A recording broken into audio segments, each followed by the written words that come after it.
And welcome back to the Hot Lap. We are asking, is Lance Stroll bad for F1? Should he be in F1 with all the talk at the moment with that whoops-a-daisy against Daniel Ricciardo? And it was quite a significant whoops-a-daisy because Daniel Ricciardo ended up going out of the race, and it started almost a butterfly effect of events that ultimately damaged Piastri's race, and potentially you could make an argument that had it not been for Lance Stroll whoops-a-daisy, Danny Ricciardo wouldn't be having that 3-place grid penalty going into the Miami Grand Prix. And as you can see here, sack him immediately. Fresh Lance Stroll criticism. Exclamation mark aplenty. Yeah, not particularly great, is it? But before we get into all of that, let's have a look at all of his faux pas. I mean, he's had a few in the last couple of years. Here we go. This is a fairly significant one. You can see I'll link all the YouTube videos there. Is at Qatar, Lance Stroll pushes his personal trainer after a Q1 exit. Right as you go, you can see his arm fling. Hey, there it is. Just about hidden. And, I mean, as you can see here, there's the view count there.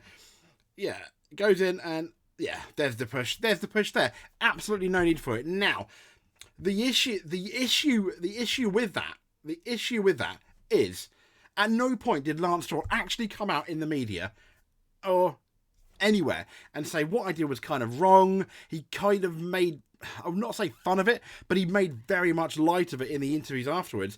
And at no point did he put his hand up and go, yeah, probably should not have done that. No, he didn't say sorry to the public. I'm sure he may have said sorry to him backstage, so to speak, behind the scenes. But kind of like a massive Aston Martin PR.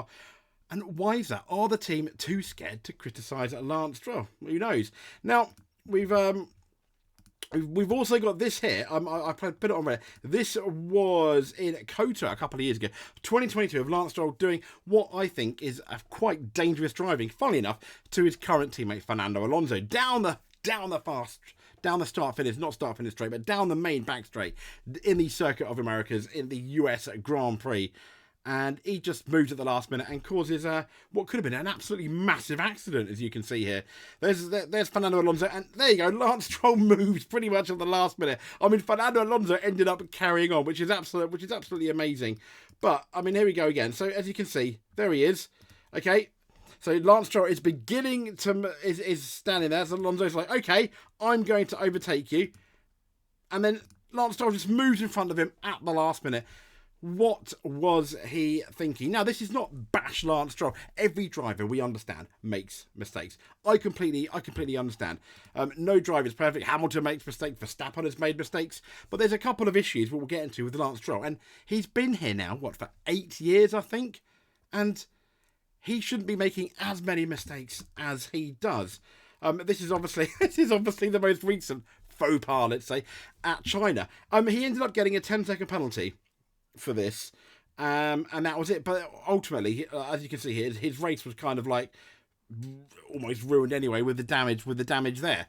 And once again, we'll get into a couple of issues about that, because at no point does Lance Stroll really take ownership of that when it was clearly his fault. Why is that so dangerous though? This was under the safety car. Yeah, big words there. Safety. Safety. Safety car.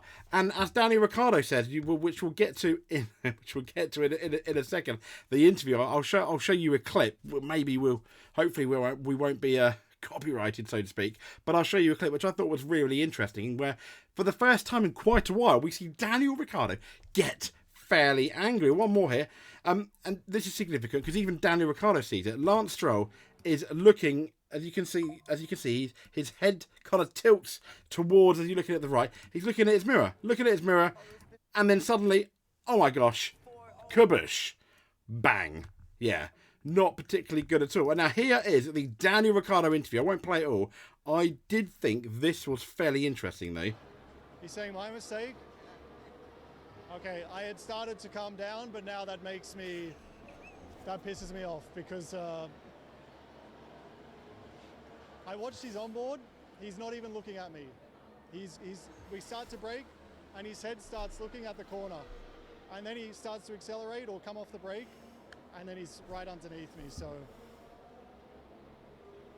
I mean, there you go. I mean, yeah, Daniel Ricciardo pretty much says it all when Lance Stroll called potentially him an idiot, but he did backtrack and explain, and he kind of explained that, which we'll kind of get into in a bit, like now. Lance Stroll responds after Daniel Ricciardo basically says "F that guy" with the verdict at the Chinese Grand Prix. I mean, Daniel Ricciardo, he was, let's be fair, Daniel Ricciardo was quite the cross man, wasn't he?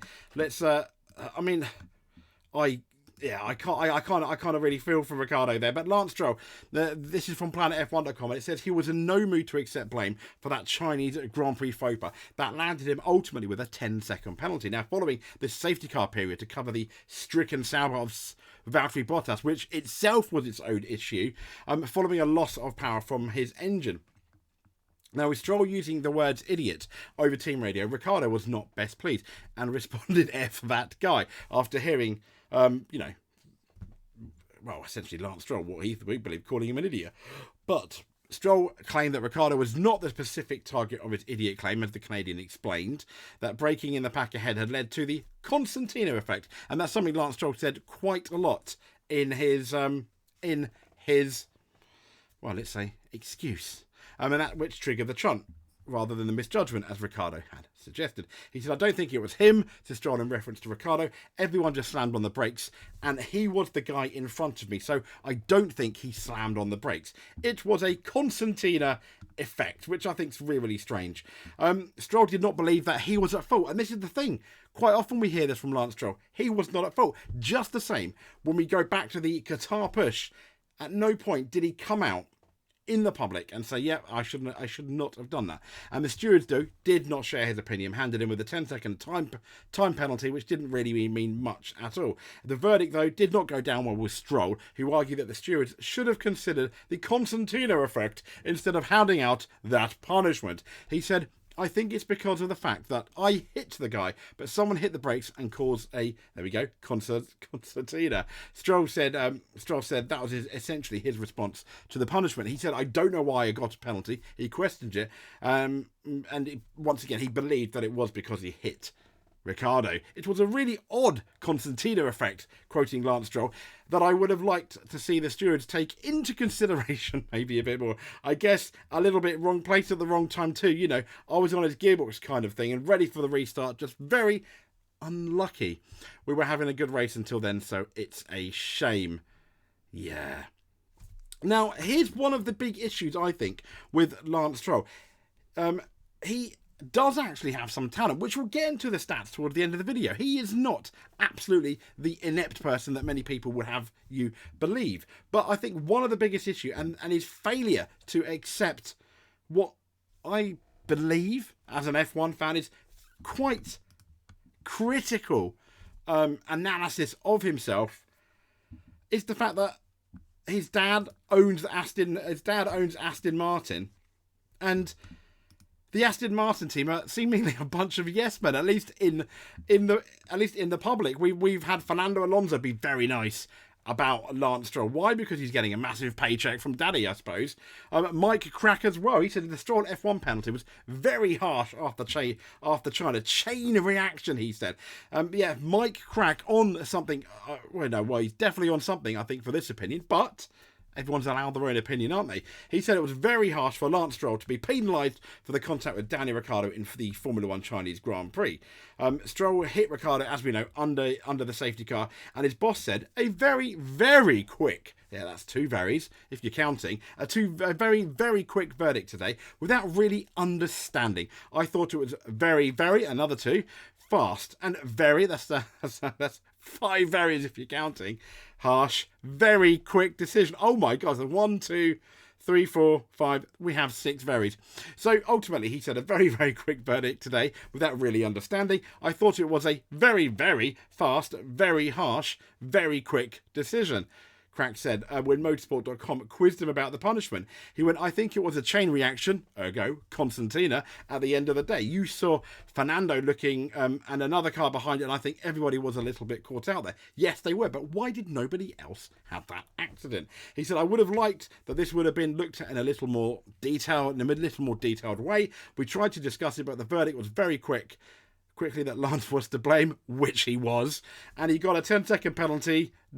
Okay, additionally to the front wing damage, ergo Lance ruined his own race as well as at least 2 other people's. But there we go, Mike Krack fade absolutely. I get he would stick up for his guy, but it's so obvious that it was Lance Stroll's fault. It's Mike Krack, is it better to be thought to fool them, open your mouth and remove all doubt? Again, you're getting paid very well, I imagine, by Papa Stroll. Is that the reason why? Or is it the fact that you're going to, like Christian Horner does, to be fair, stick up whatsoever? But I think even Christian Horner would probably, I think, have to at least toe the line down the middle and not go so extreme, I imagine. But oh Mike Krack. Oh, Mike Krack. I mean, and sigh. So what started all this off, though? What started all this off is sack him immediately, as we said at the beginning of the show. That's the fresh Lance Stroll criticism after the Chinese Grand Prix. And this comes from the Danish racer turned Formula 1 pundit Jason Watts, who believes Stroll's time as a Formula 1 driver should be up. And that incident with Ricciardo only added fuel to the fire of the 25-year-old, not really deserving a seat maybe in Formula 1. Now, Stroll ploughed into the back of Ricciardo's RB, as we know, and, well, the Constantina effect. And so far this year, it's brought continued struggles for Stroll in his battle against Fernando Alonso, at least to try and stay relevant against Fernando Alonso, with talk continuing to bubble that Stroll could leave the team, which is owned by his billionaire father, Lawrence. Now, in Watt's opinion, Stroll should be shown the door right now. He said, give him the sack immediately, wrote Watt, who served as the F1 analyst for, I think it's Extra Bladet. I'm not too sure what that is, but one half of Aston Martin's F1 team lineup is set, as we know, with Alonso recently agreeing a new multi-year deal to remain with the Silverstone-based squad. And Stroll, what believes that Alonso currently has the weakest teammate. I don't think he's the weakest anywhere on the F1 grid. I mean, you could make a very good argument for Logan Sargent there, couldn't you? Alonso is driving alongside the worst driver in the field in my eyes, Watt bluntly claimed. And he said it seems almost impossible that Stroll would exit Aston Martin of his own will, as we know, considering team principal recently admitted that their F1 project revolves around him. Yes, he did say those words, which were I cringed at personally. But while Stroll's not going to be pushed out, Krack interestingly suggested that the coming weeks will be crucial for determining Stroll's future. Now, speaking at the Chinese Grand Prix, he said last week it was mainly about Fernando, but we also know that Aston Martin is Lance's home. We know that, and the whole project has always been around him. I tell you what a project that is. The very expensive pay driver, isn't he? So we look for continuity. I've always said that is very important, so we'll see in the next few weeks. As we know, Carlos Sainz is on the lookout as well. I mean, surely an all Spanish team would be absolutely great for Aston Martin. Now, I mean, the issue is even with Mike Krack, I'm like, the whole thing revolves around him. I get it. If it's a Fernando Alonso, a Lewis Hamilton, a Carlos Sainz, a Charles Leclerc, a Max Verstappen, but he's neither of that. And I think the thing that frustrates a lot of people is that Lance Stroll, don't get me wrong, you have to be very talented to be one of the 20 drivers to go round a racetrack, but you've got obviously other people in the wings. You can make a very good argument, especially seeing what's happened to Ollie Berman, that they are potentially a lot more talented. And that's one of the issues. But how talented is Lance? Well, let's have a look here. I mean, he does have a sentiment of talent. As you can see here, if we go all the way back to the beginning, average, let's see, wow, 2008, first in the Canadian National Karting Championships. First again in Micromax. I'm going to, can I zoom that in a bit so we can see, yeah. And we've got the Rock Cup International, second, First, these are all like very junior categories.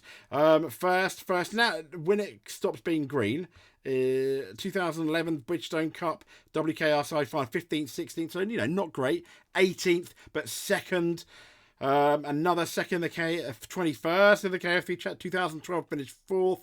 12th. I mean, not particularly setting the world like first though in the Scusa Super Nationals Tag Junior. But let's move on up to here, and this is where it gets a bit significant. You've got the Italian F4 Championship, which is no slouch when it comes to F4 championships. He was with Prima, who are, let's be fair, one of the best teams. So Lance Stroll was given the best equipment, but he still finished first. In 2015 Toyota Racing Series New Zealand, he finished first. FIA Formula 3 European Championship, which, okay, with the Prima team, he only finished 5th.